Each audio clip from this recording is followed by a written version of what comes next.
আসসালামু আলাইকুম, চ্যানেলে স্বাগতম। আজকে আপনাদেরকে দেখাবো কিভাবে ফেসবুক অ্যাকাউন্ট ডিএক্টিভ করতে হয়। মাঝে মাঝে ফেসবুকের সেটিং চেঞ্জ হয়, যার জন্য আমরা সবসময় সব অপশনগুলো খুঁজে পাই না। সো আপডেট যে নতুন যে আপডেটটা আসছে, লেটেস্ট আপডেটে কিভাবে আপনারা ফেসবুক আইডি ডিএক্টিভ করবেন সেটা আজকে আপনাদেরকে দেখাবো। চলুন আমরা ফোনের স্ক্রিনে চলে যাই। প্রথমে আমরা ফেসবুকে ঢুকবো। এখানে আমাদের এখানে প্রোফাইলের যে আইকনটা আছে এখানে ট্যাপ করব। এরপরে উপরে সেটিংয়ে যাব। সেটিংয়ের পর নিচে পার্সোনাল ডিটেলস আছে। এখানে পার্সোনাল ডিটেলসে ক্লিক করলে এখানে দেখেন আবার পার্সোনাল ডিটেলস চলে আসছে। আমরা যদি আবার পার্সোনাল ডিটেলসে ক্লিক করি সেক্ষেত্রে আমাদের নিচে আছে অ্যাকাউন্ট ওনারশিপ অ্যান্ড কন্ট্রোল। এখানে যেতে হবে। এখানে যাওয়ার পরে ডিএক্টিভ অর ডিলিটেশন। সো আমরা এখানে চাপ দিব। এখানে এরপরে দেখেন আমার এখানে তিনটা একটা ফেসবুক আইডি, একটা ইনস্টাগ্রাম আইডি, একটা ফেসবুক পেজ।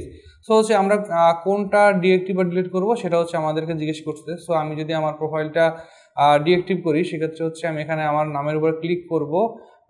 নিচে ডিএক্টিভ অ্যান্ড ডিলিট অ্যাকাউন্ট, আমরা ডিলিট করবো নাকি ডিএক্টিভ করব। সো আপনি যেটা চান এখান থেকে সিলেক্ট করতে পারবেন। সো আমরা যদি ডিএক্টিভ দেই, এখানে ডিএক্টিভ, ডিলিট হলে ডিলিট। সো আমরা যেহেতু ডিএক্টিভ করবো, ডিএক্টিভ দিয়ে এখানে কন্টিনিউর পরে এখানে দেখেন জিজ্ঞেস করতেছে deactivating your Facebook account page and profile that will be deactivated. মানে আমার দুইটা পেজ আছে, যেটা এটা আমার ডিএক্টিভ হয়ে যাবে। আমি যদি কন্টিনিউ দেই, দেখেন এখানে আমার ফেসবুকের পাসওয়ার্ডটা চাচ্ছে।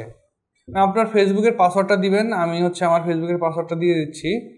ওকে, আমি আমার ফেসবুকের পাসওয়ার্ডটা দিয়ে দিচ্ছি। এখন আমি এখানে কন্টিনিউ ক্লিক করব। এরপর দেখেন এখানে ডিএক্টিভেট ইয়োর অ্যাকাউন্ট। ডিএক্টিভ আমি কী জন্য ডিএক্টিভ করতেছি, এখানে অনেকগুলো কারণ আছে। সো এখান থেকে আপনি যে কোনো একটা ক্লিক করবেন। যদি এটার সাথে না মিলে সেক্ষেত্রে নিজে আদার্স অপশন আছে। এখানে আদার্স অপশনে এটা আপনি ডিটেলসে লিখে দিতে পারবেন। সো আমি এখান থেকে দিলাম this is temporary, I will back, continue দিলাম। আমি এখান থেকে যদি এখানে automatically reactivate my account in 7 days, এখানে কয়েকটা অপশন আছে। 1 day থেকে শুরু করে 7 days, আর নিচে আছে ডোন্ট রিঅ্যাক্টিভেট অটোমেটিক্যালি। মানে আমি যদি সিলেক্ট করি সেক্ষেত্রে আমার যে কয়দিন দিব ওই কয়দিন পর অটোমেটিক আমার আইডিটা অ্যাক্টিভ হয়ে যাবে।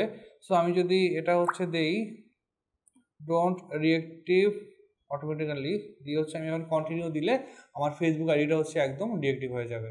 আশা করি ভিডিওটা আপনাদের জন্য বেশ ইনফরমেটিভ ছিল। এরকম আরও ভিডিও পেতে আমাদের চ্যানেলের সাথেই থাকুন। ভিডিওটা ভালো লাগলে অবশ্যই লাইক, কমেন্ট এবং এটি শেয়ার করবেন, এবং এরকম আরও ভিডিও পেতে আমাদের চ্যানেলটি সাবস্ক্রাইব করে রাখুন। আজকের মতো বিদায় নিচ্ছি। আল্লাহ হাফেজ।